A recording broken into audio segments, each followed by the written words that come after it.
ರಾಜ್ಯ ರಾಜಕೀಯದಲ್ಲಿ ಮತ್ತೊಂದು ಹಿಂದುತ್ವ ಮತ್ತು ಹಿಂದೂ ಧರ್ಮದ ನಡುವಿನ ವ್ಯತ್ಯಾಸದ ಬಗ್ಗೆ ಭಾರಿ ಚರ್ಚೆ ಶುರುವಾಗಿದೆ.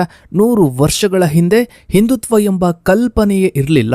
ಇದನ್ನ ರಾಜಕೀಯ ಲಾಭಕ್ಕಾಗಿ ಹುಟ್ಟು ಹಾಕಿದ ಸಿದ್ಧಾಂತ ಎಂದು ಯತೀಂದ್ರ ಸಿದ್ದರಾಮಯ್ಯ ನೀಡಿದ ಹೇಳಿಕೆ ಈಗ ರಾಜ್ಯದಾದ್ಯಂತ ದೊಡ್ಡ ಮಟ್ಟದ ವಿವಾದವನ್ನೇ ಸೃಷ್ಟಿಸಿದೆ. ಈ ಹೇಳಿಕೆಗೆ ಬಿಜೆಪಿ ಮತ್ತು ಆರ್ಎಸ್ಎಸ್ ತೀವ್ರ ವಿರೋಧವನ್ನ ವ್ಯಕ್ತಪಡಿಸ್ತಾ ಇದ್ರೆ, ಸಚಿವ ಪ್ರಿಯಾಂಕ ಖರ್ಗೆ ಅವರು ಮಾತ್ರ ಇವರ ಮಾತುಗಳನ್ನ ಯತೀಂದ್ರ ಅವರ ಮಾತುಗಳನ್ನ ಬಹಿರಂಗವಾಗಿಯೇ ಸಮರ್ಥಿಸಿಕೊಂಡಿದ್ದಾರೆ.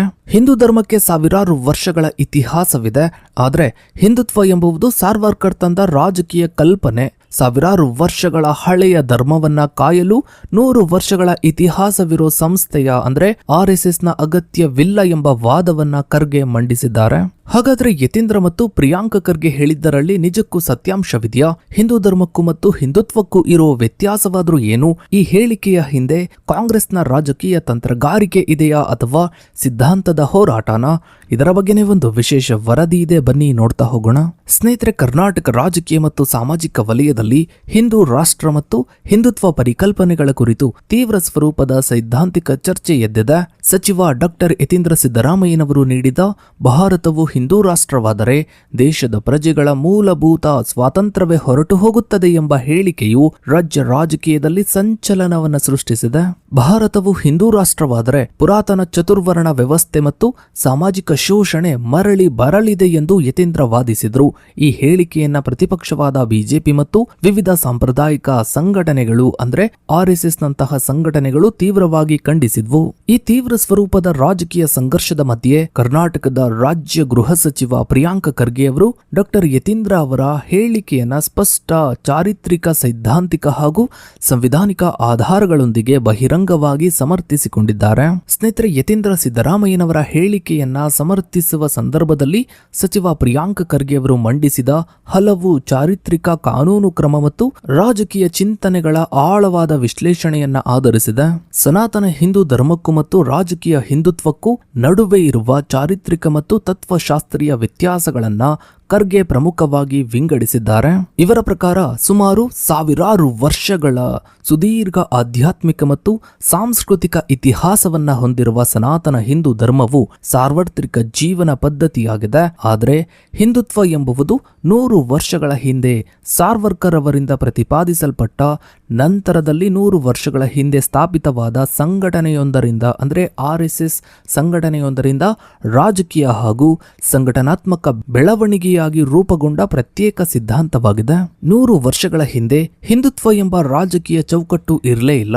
ಕೇವಲ ಹಿಂದೂ ಧರ್ಮ ಮಾತ್ರ ಅಸ್ತಿತ್ವದಲ್ಲಿತ್ತು ಎಂಬುದು ಇವರ ಪ್ರಮುಖ ವಾದವಾಗಿದೆ.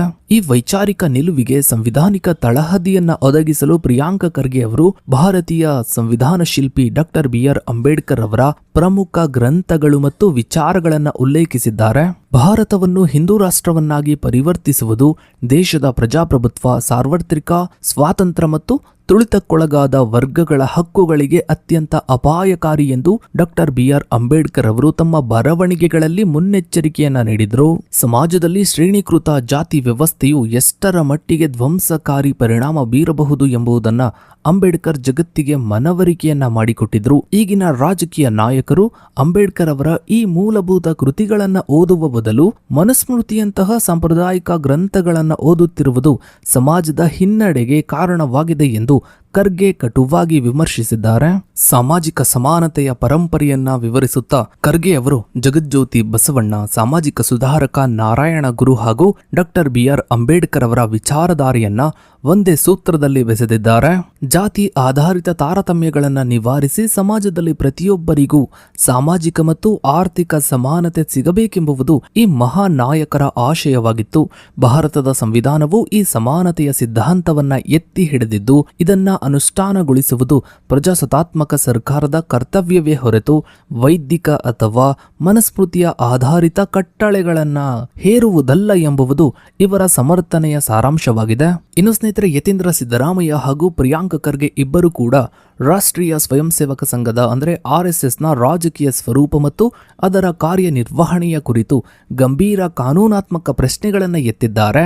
ದೇಶ, ರಾಷ್ಟ್ರೀಯತೆ ಅಥವಾ ಹಿಂದೂ ಧರ್ಮವನ್ನ ಆರ್ಎಸ್ಎಸ್ ಎಂಬ ಒಂದೇ ಸಂಸ್ಥೆಯೊಂದಿಗೆ ಸಮೀಕರಿಸಲು ಸಾಧ್ಯವಿಲ್ಲ ಎಂಬುದು ಇವರ ಪ್ರತಿಪಾದನೆಯಾಗಿದೆ.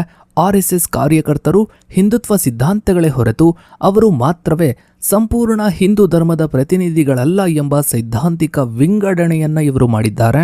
ಆರ್ಎಸ್ಎಸ್ ಅನ್ನು ಕೇವಲ ಸಾಂಸ್ಕೃತಿಕ ಸಂಘಟನೆ ಎಂದು ಪರಿಗಣಿಸಲು ಸಾಧ್ಯವಿಲ್ಲ, ಏಕೆಂದರೆ ಇದು ಪ್ರತ್ಯೇಕವಾಗಿ ಮತ್ತು ಪರೋಕ್ಷವಾಗಿ ರಾಜಕೀಯ ಪ್ರಕ್ರಿಯೆಗಳಲ್ಲಿ ಹಾಗೂ ಚುನಾವಣೆಗಳಲ್ಲಿ ಭಾಗವಹಿಸುತ್ತಿದೆ.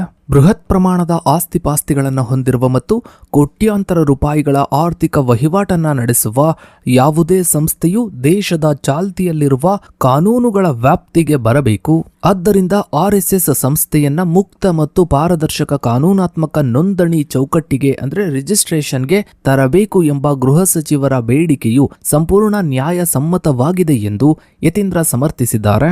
ಸಾರ್ವಜನಿಕ ಜೀವನದಲ್ಲಿ ಕಾರ್ಯನಿರ್ವಹಿಸುವಾಗ ಸಾಮಾನ್ಯ ಸಂಘಟನೆಗಳಿಗೊಂದು ಕಾನೂನು ಮತ್ತು ಆರ್ಎಸ್ಎಸ್ಗೆ ಮತ್ತೊಂದು ಕಾನೂನು ಇರಲು ಸಾಧ್ಯವಿಲ್ಲ ಎಂಬುದು ಈ ನಾಯಕರ ವಾದವಾಗಿದೆ. ಇನ್ನು ಸ್ನೇಹಿತರೆ, ಕಾಂಗ್ರೆಸ್ ಪಕ್ಷದ ಸಚಿವರು ಹಾಗೂ ನಾಯಕರು ಹಿಂದುತ್ವದ ವಿರುದ್ಧ ಸ್ಪಷ್ಟ ವೈಚಾರಿಕ ದಾಳಿಯನ್ನ ನಡೆಸ್ತಾ ಇರುವುದು ಕರ್ನಾಟಕದ ರಾಜಕೀಯದಲ್ಲಿ ಪ್ರಮುಖ ಬದಲಾವಣೆಯನ್ನ ಸೂಚಿಸ್ತಾ ಇದೆ. ಈ ಬೆಳವಣಿಗೆಯು ಕೇವಲ ತತ್ಕ್ಷಣದ ಪ್ರತೀಕ ಹೇಳಿಕೆಯಾಗಿ ಸೀಮಿತವಾಗಿರದೆ ದೀರ್ಘಕಾಲೀನ ರಾಜಕೀಯ ತಂತ್ರಗಾರಿಕೆಯ ಭಾಗವಾಗಿದೆ.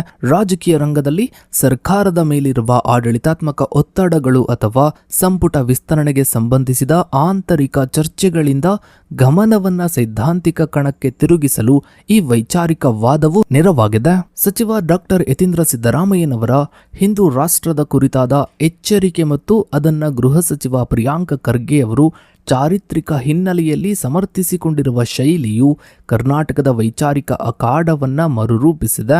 ಸಾವಿರಾರು ವರ್ಷಗಳ ಸುದೀರ್ಘ ಇತಿಹಾಸವಿರುವ ಸನಾತನ ಧರ್ಮಕ್ಕೂ ಮತ್ತು ಸಾರ್ವರ್ಕರ್ ಪ್ರತಿಪಾದಿಸಿದ 100 ವರ್ಷಗಳ ಇತಿಹಾಸವಿರುವ ರಾಜಕೀಯ ಹಿಂದುತ್ವಕ್ಕೂ ಮೂಲಭೂತ ವ್ಯತ್ಯಾಸವಿದೆ ಎಂದು ಸಮರ್ಥಿಸುವ ಮೂಲಕ ಕಾಂಗ್ರೆಸ್ ನಾಯಕರು ಡಾಕ್ಟರ್ ಬಿಆರ್ ಅಂಬೇಡ್ಕರ್ ಅವರ ಸಂವಿಧಾನಿಕ ಆಶಯವನ್ನ ಮುನ್ನೆಲೆಗೆ ತಂದಿದ್ದಾರೆ.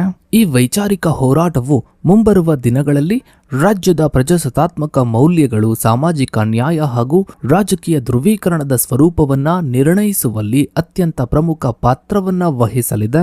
ಇನ್ನು ಕಾನೂನಾತ್ಮಕವಾಗಿ ನೋಡೋದಾದ್ರೆ ಆರ್ಎಸ್ಎಸ್ ಇನ್ನೂ ಕೂಡ ರಿಜಿಸ್ಟರ್ ಆಗಿಲ್ಲ ಅನ್ನೋದನ್ನ ಕೇಳಿನೇ ಎಷ್ಟೋ ಜನ ಶಾಕ್ ಆಗಿದ್ದಾರೆ. ಯಾಕಂದ್ರೆ ಭಾರತದಲ್ಲಿರುವ ಪ್ರತಿಯೊಂದು ಸಂಘಟನೆಗಳು ಕೂಡ ರಿಜಿಸ್ಟರ್ ಆಗ್ಲೇಬೇಕು. ಆರ್ಎಸ್ಎಸ್ ಯಾವುದೇ ರೀತಿಯಲ್ಲೂ ತಪ್ಪು ದಾರಿಯಲ್ಲಿ ನಡೀತಾ ಇಲ್ಲ, ಇವರಿಂದ ಭ್ರಷ್ಟಾಚಾರ ಆಗ್ತಾ ಇಲ್ಲ, ಇವರಿಂದ ಅಕ್ರಮ ಹಣ ವರ್ಗಾವಣೆ, ಅಕ್ರಮ ಆಸ್ತಿ ಸಂಪಾದನೆ ಈ ರೀತಿ ಯಾವುದು ಕೂಡ ನಡೀತಾ ಇಲ್ಲ ಅಂದ ಮೇಲೆ ಇವರು ರಿಜಿಸ್ಟರ್ ಆಗೋದು ಒಳ್ಳೇದೇ ಅಲ್ವಾ? ಇವರು ಯಾಕೆ ಹಿಂದೆ ಸರಿತಾ ಇದ್ದಾರೆ, ಇವರು ಯಾಕೆ ಹೆದರ್ಕೊಳ್ತಾ ಇದ್ದಾರೆ ಅನ್ನೋದ್ರ ಬಗ್ಗೆ ಇನ್ನೂ ಕೂಡ ಸ್ಪಷ್ಟವಾದ ಮಾಹಿತಿ ಸಿಗ್ತಾ ಇಲ್ಲ. ಇನ್ನು ಇತ್ತೀಚೆಗೆ ದೆಹಲಿಯಲ್ಲಿ ನಡೆದ ವಿದ್ಯಾರ್ಥಿಗಳ ಹೋರಾಟವೂ ಕೂಡ ಇನ್ಮುಂದೆ ಭಾರತದಲ್ಲಿ ಧರ್ಮದ ಆಧಾರದ ಮೇಲೆ ರಾಜಕೀಯವನ್ನ ಮಾಡೋದಕ್ಕೆ ಸಾಧ್ಯವಿಲ್ಲ ಎಂಬ ಸ್ಪಷ್ಟ ಸಂದೇಶವನ್ನ ರವಾನಿಸಿದೆ. ಸೊ ಇದಾಗಿತ್ತು ಸ್ನೇಹಿತರೆ ಇವತ್ತಿನ ಈ ಒಂದು ವಿಡಿಯೋದ ಬಗ್ಗೆ ನಿಮ್ಮ ಅನಿಸಿಕೆ ಅಭಿಪ್ರಾಯಗಳನ್ನ ತಪ್ಪದೆ ಕಮೆಂಟ್ ಸೆಕ್ಷನ್ ಅಲ್ಲಿ ಕಮೆಂಟ್ ಮಾಡಿ. ಹಾಗೆ ವಿಡಿಯೋಗೊಂದು ಲೈಕ್ ಮಾಡ್ತಾ ವಿಡಿಯೋನಾದಷ್ಟು ಎಲ್ಲ ಕಡೆ ಶೇರ್ ಮಾಡಿ. ನೀವಿನ್ನು ನಮ್ಮ ಚಾನಲ್ಗೆ ಸಬ್ಸ್ಕ್ರೈಬ್ ಆಗಿಲ್ಲ ಅಂದ್ರೆ ಕೆಳಗಡೆ ಕಾಣ್ತಾ ಇರೋ ಸಬ್ಸ್ಕ್ರೈಬ್ ಬಟನ್ ಕ್ಲಿಕ್ ಮಾಡಿ. ಹಾಗೆ ಪಕ್ಕದಲ್ಲಿ ಕಾಣೋ ಬೆಲ್ ಐಕಾನ್ ಕೂಡ ಕ್ಲಿಕ್ ಮಾಡಿ. Thanks for watching.